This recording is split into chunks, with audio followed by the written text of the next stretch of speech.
अस्सलाम वालेकुम फ्रेंड, उम्मीद करता हूँ आप खैरियत से होंगे। आज की हमारे वीडियो का टॉपिक सरबैक्स टी टैबलेट्स पर है, जो कि मल्टीविटामिन के तौर पर अक्सर इस्तेमाल करवाई जाती है। तो आज की वीडियो में हम सरबैक्स टी टैबलेट्स को समझने की कोशिश करेंगे। सरबैक्स टी टैबलेट्स को कौन से अफराद में इस्तेमाल करवाया जा सकता है, इसका दुरुस्त तरीका इस्तेमाल क्या है, इसका कौन कौन सी डिजीज में बेहतर रोल है और इसके साइड इफेक्ट क्या हैं। तो वीडियो को एंड तक लाजमी देखिएगा। गुजारिश है जो लोग हमारे चैनल पर अभी नए हैं, चैनल को सब्सक्राइब कीजिए ताकि हमारी वीडियो मेडिसिन से रिलेटेड आप तक पहुंचती रहे। तो सबसे पहले what is Surbex T tablet. Surbex T जो कि कह लें कि मल्टीविटामिन के तौर पर इस्तेमाल की जाती है। तो मल्टीविटामिन की कमी का मसला किन अफराद में ज़्यादा देखा जाता है? ऐसे अफराद जिनकी डाइट में कह लें कि पुअर न्यूट्रिशन हो, गैर मुतवाज़न ग़िज़ा हो, विटामिन की डेफिशिएंसी वगैरह का मसला हो, तो उनमें कह लें कि हम इस तरह की जो फार्मूलेशन है, इस तरह का जो सप्लीमेंट है, उसको इस्तेमाल करवा सकते हैं। फीमेल में प्रेगनेंसी के दौरान बहुत ज़्यादा विटामिन की कमी का मसला होता है, तो उनको पूरा करने के लिए भी इसको इस्तेमाल किया जा सकता है। मुख्तलिफ़ किस्म की डिजीज़ वगैरह की वजह से अगर किसी को कह लें कि विटामिन की कमी वगैरह का मसला हो रहा है, तो उसको पूरा करने के लिए भी हम इस तरह की फार्मूलेशन को इस्तेमाल करवा सकते हैं।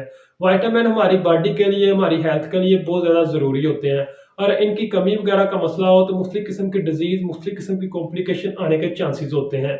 या ऑलरेडी अगर कोई डिजीज़ है तो इसकी कमी से उसकी कह लें कि कॉम्प्लिकेशन बढ़ सकती है। तो बेहतर है विटामिन का लेवल बॉडी में पूरा ही रहे ताकि आपकी बॉडी सही तरह से परफॉर्म करे। अब देखते हैं सरबैक्स टी टैबलेट्स के इंग्रेडिएंट को।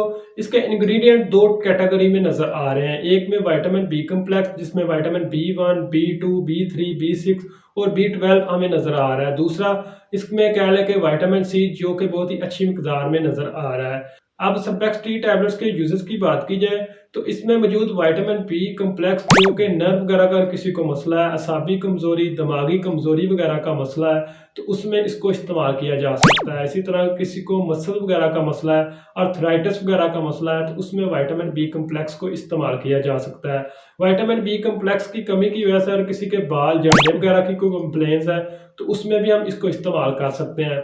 मुख्तलिफ किस्म के जो रिएक्शन होते हैं, एलर्जिक रिएक्शन, उनमें भी हम इसको इस्तेमाल कर सकते हैं। इसके अलावा विटामिन बी कम्प्लेक्स को जिन लोगों को शुगर वगैरह का मसला होता है, ख़ास तौर पर जब शुगर बहुत ज़्यादा अनकंट्रोल होती है तो डायबिटिक नैरोपैथी हो जाती है, हाथ और पाँव में जलन का मसला बहुत ज़्यादा कॉमनली नोट किया जाता है, तो इसको कम करने के लिए इसको इस्तेमाल किया जाता है। इसी तरह विटामिन बी कम्प्लेक्स को, और किसी को हाई ब्लड प्रेशर वगैरह का मसला है, तो उसमें भी एज ए सपोर्टिंग मेडिसिन के तौर पर इस्तेमाल कर सकते हैं। अर्थराइटिस वगैरह की जो कंप्लेंट्स है, उसमें भी हम विटामिन बी कम्प्लेक्स को इस्तेमाल कर सकते हैं। इसी तरह इसमें मौजूद विटामिन सी, जो कि इम्यूनिटी वगैरह को बूस्ट कर देता है। जिन लोगों की इम्यूनिटी वीक होती है, उनको बार बार कोई ना कोई डिजीज होने के चांसेस होते हैं, बार बार बीमार हो जाते हैं, तो ऐसे अफराद में भी हम सरबैक्स टी टैबलेट्स को इस्तेमाल कर सकते हैं।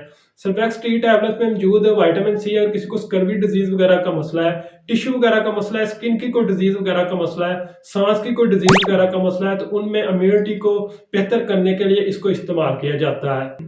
इसके अलावा सरबैक्स टी टैबलेट्स को, और किसी को नाजिया वोमिटिंग की वजह से विटामिन की कमी वगैरह का मसला हो रहा है, तो उसमें भी इसको इस्तेमाल कर सकते हैं। हाइपोथायराइडिज्म का कोई मसला है, रेड ब्लड सेल की कमी वगैरह का मसला है, तो उनमें भी हम इस तरह की फार्मूलेशन को इस्तेमाल कर सकते हैं। बात करते हैं सरबैक्स टी टैबलेट्स के तरीका इस्तेमाल की और इसको कितनी देर तक इस्तेमाल करना चाहिए। इसको बेहतर यही है कि पानी के साथ इस्तेमाल करें। इसमें मौजूद विटामिन सी, अगर इसको आप दूध के साथ इस्तेमाल करेंगे तो इसकी जो अब्जॉर्प्शन है वो भी कम होगी और इसकी अफादियत में भी कमी आएगी। और ज़्यादा बेहतर है खाना खाने से आधा घंटा पहले या खाना खाने से 2 घंटे बाद में इसको इस्तेमाल करें। इसको दिन में 1 मरतबा इस्तेमाल करना ज़्यादा बेहतर है और इसकी फार्मूलेशन को 1 से 3 माह तक ही इस्तेमाल कर सकते हैं। यहाँ डॉक्टर के मशवरे के बाद अपनी डिजीज़ के हिसाब से इसको इस्तेमाल करना ज़्यादा बेहतर है।